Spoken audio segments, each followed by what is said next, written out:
একটা গল্প শুনেছিলাম, পাক হানাদার বাহিনী যখন বাংলাদেশে অ্যাটাক করতো, ৭১ সালের ঘটনা বলতেছে, আমরা তো দেখি নাই, শুনছি আর কি। ৭১ যদি দেখতাম এতদিনে রাজাকার হয়ে যেতাম।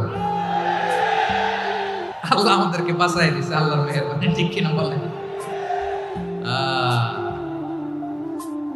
মন মতো হইলে মুক্তিযোদ্ধা, মন মতো না হইলে রাজাকার।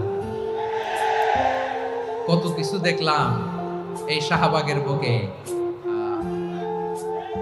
আল্লাহ, ৭১ সালে দেখি নাই, আমরা শুনেছি পাক হানাদার বাহিনী জিজ্ঞেস করত মুসলিম না অমুসলিম চেক করার জন্য, বলতো কালেমা বল, কালেমা বাতাও। তো যারা কালেমা বলতে পারতো পাকিস্তানি বাহিনী নাকি ওদেরকে ছেড়ে দিত, শুনেছি।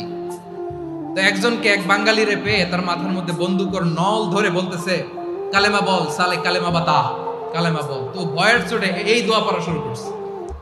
ও পড়তেছে লা ইলাহা ইল্লা আনতা সুবহানাকা ইন্নী কুনতু মিনাজ জালিমিন। পাকিস্তানি বলে সালে ইয়ে